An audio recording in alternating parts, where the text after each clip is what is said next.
How we all doing today? Welcome back to another episode of Beach Cat Cinema Corner. Yes, yes. It's good to be back. Got my boy back here. Yep. Yes. I hope everybody had a really good Christmas. Yeah, you know what's crazy, man, is I always wonder too if people sometimes see like one of us not there and they think like, did they get in an argument? Did the other one? Yeah, I know. Yeah, they see like the typical Hollywood thing. Like, oh, I didn't get my M&Ms there on time, so I'm leaving, man. I can't work under these conditions. I need my blue M&Ms now.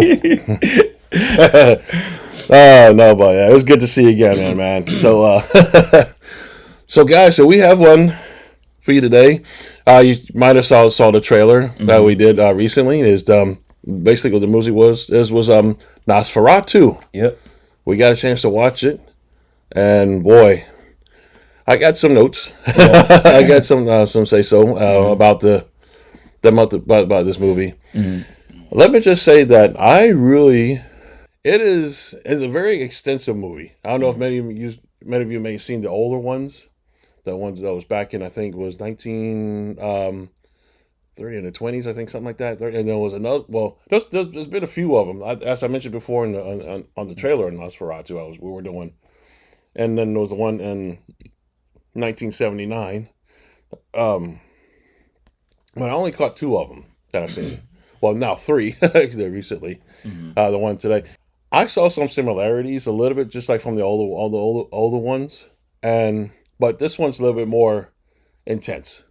Yeah, to say the least. If you like gruesome, I don't know if that's a word. It's a new one. It's a new one. There, that's my new terminology. No. If you like gross stuff, Nosferatu, this new Nosferatu is definitely on.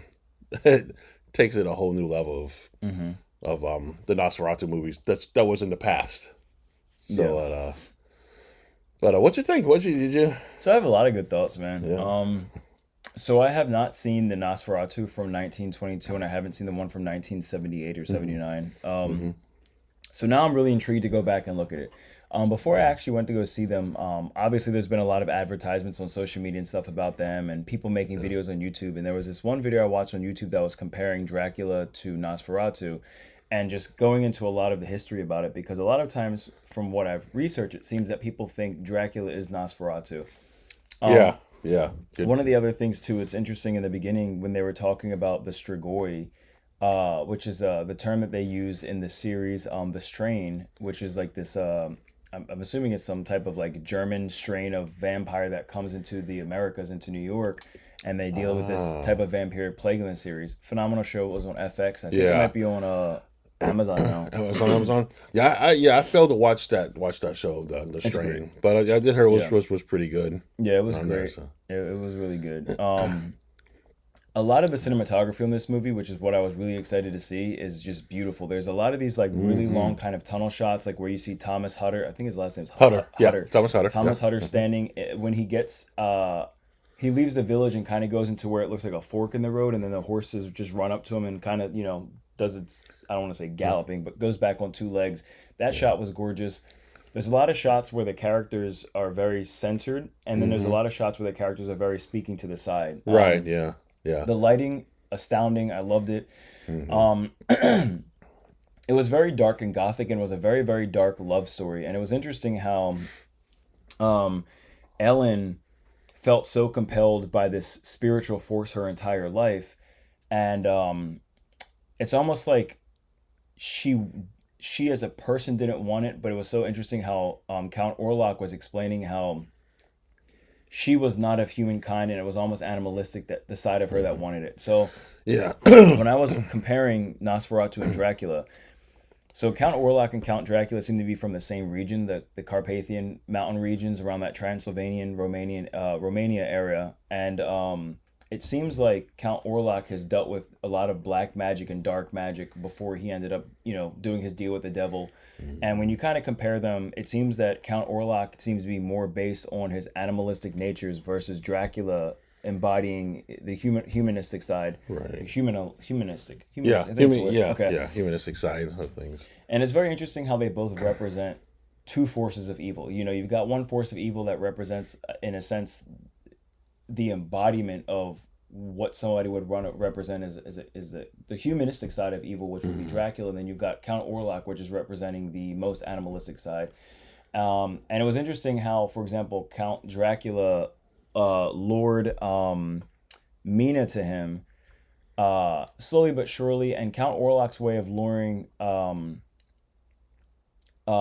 Ellen to him was very interesting as well too, and they're very similar. But it seems almost that Count Orlok seemed that he had to abide by the law in terms of saying that Thomas would have to give up his rights to her, and she would have to agree to marry him. But the way that he did it was very manipulative, in the term of, "Hey, you've got 3 days, or I'm just going to kill everybody." Right, But and you which have he to do it by your free will. which he did. Correct. Yeah, he. And I think he was that. going to do it regardless. True. Yeah, You know. I mean, I always thought that they would have like a code, So I mean, a vampire code, like, you know. well, I would agree to that essence, but I feel like because he's representing the most animalistic side of evil, I don't think that he would have ever agreed to it, because once she's transformed, and because obviously I'm assuming that she would eventually be drinking his blood, and the transformation would go through. I mean, she'd be a night walker at that point, so I don't think that she'd really have that same type of interest in keeping these people alive, because she'd have that innate hunger now to drink blood as well too. Right. But yeah, it was just very interesting comparing both of them. And I'm really interested to kind of just go back and watch the other Nosferatus. Yeah. This one is definitely a lot more sexually invigorated as well too. There's a lot Yes. of like sexual innuendos and Right. very intense scenes with Right. that as Yeah. well. Yeah. Again, the ones that I watched was with 22, and then in 79. Yeah, there wasn't a lot of gratuitous stuff in there. I mean, they really kept it like really, kind of, I say PG, Yeah. as you will, but the other one, but of course, again, this one was about 2.5 hours long. Yeah. As comparison to the other ones. But and then I can see some similarities of the movies from the past comparison to Nosferatu of 2024. Right.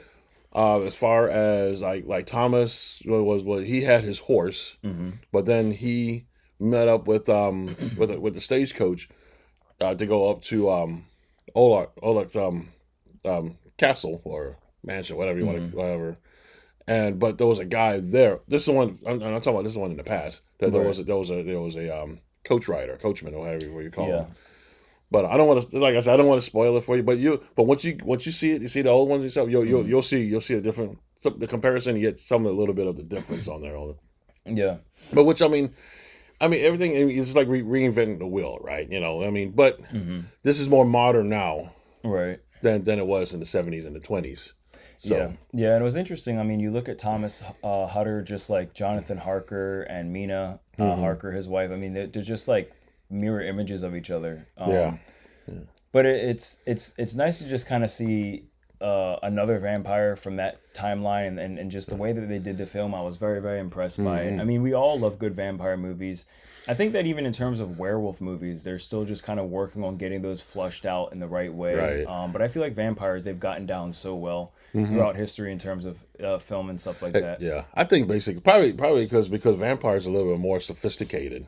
You know, that they can walk along the streets, you not even know who they are. Yeah. To where werewolves, I mean, you can kind of tell, like, you know, they're like I'm about to turn. There I go. You know, so I mean that. You know, so that's what case in point. I mean, I think again, like vampires are more sophisticated, and that's what's probably easier to make films on that.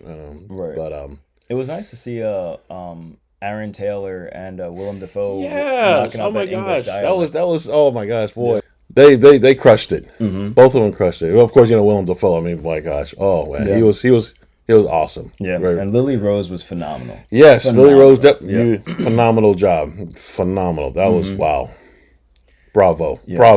This is and I was telling him after we left the movie theater 2 hours ago.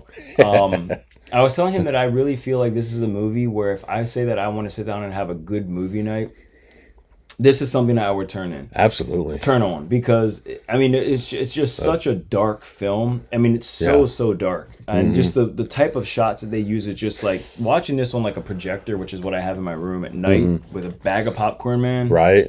Perfect. Another thing too, I mentioned in the film, it did a lot of panning. Yes. Like they have the character, and then a pan over either to the left, Mm-hmm. where it looks like where their destination, where they're going. Oh, they'll pan to the right, Mm-hmm. and then all of a sudden there'll be like, oh, somebody else there, like, ooh, Yeah. like, boo, you know. But Mm-hmm. I like that.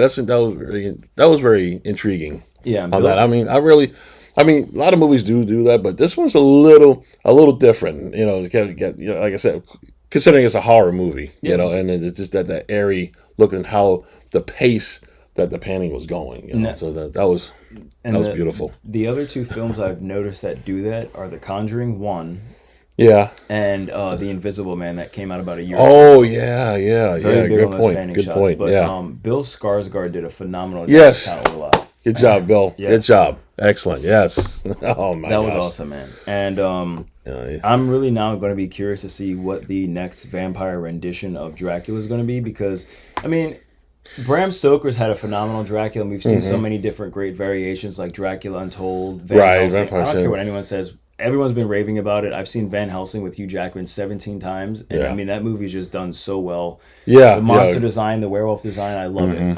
But I'm really going to be curious to see how they do the next dark tale of Dracula. Then, Oh wow. Good point.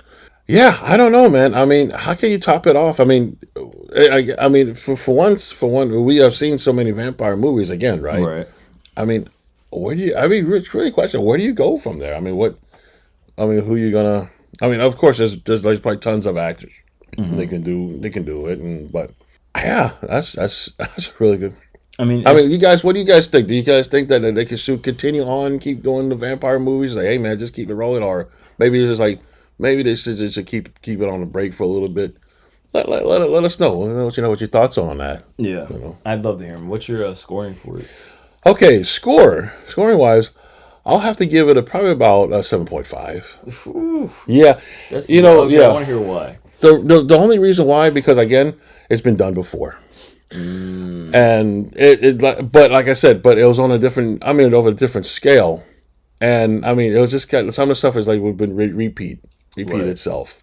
Yeah, I mean, of course, yes, it's a story, and yes, some of the stuff, especially when Thomas goes into the village with all the villagers, the gypsies and all that stuff, but he's Yes. trying to warn them. Oh no! So again, this is spoil. I mean, I don't want to spoil it because when you see the original, you'll understand what I'm saying. Why I gave it probably why I gave it about like a 7.5. But Right. it was not a bad movie, y'all. Okay, I strongly suggest you guys get a chance, go watch it, check it out if you haven't already. yeah, It is, you know, but I know we spoil it anyway, but it's a lot more into this movie than what we just talked about just now. yeah. So There's a lot more into it.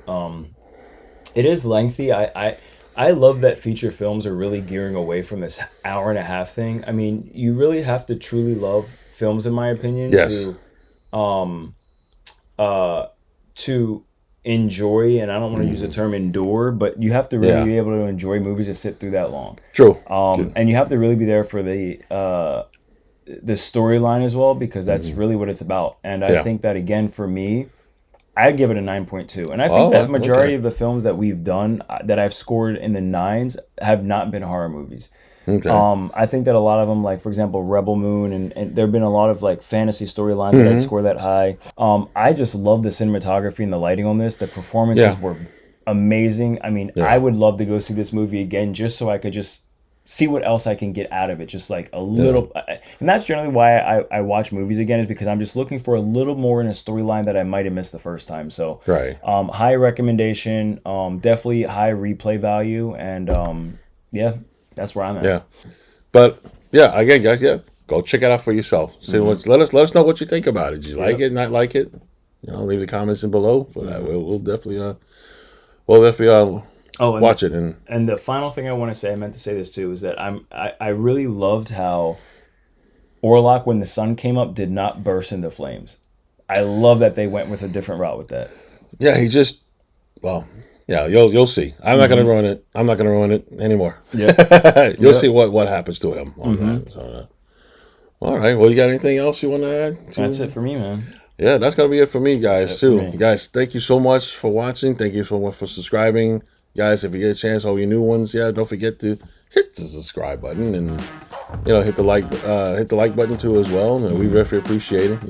We appreciate you all, and you guys are awesome. Yeah. And so, really, till this time, guys, have a happy new year, because we're going to bounce right into 2025. Yep. It's just right on the corner next week, right? I mean, it's amazing. It's amazing how fast. But we'll wish you guys all the best.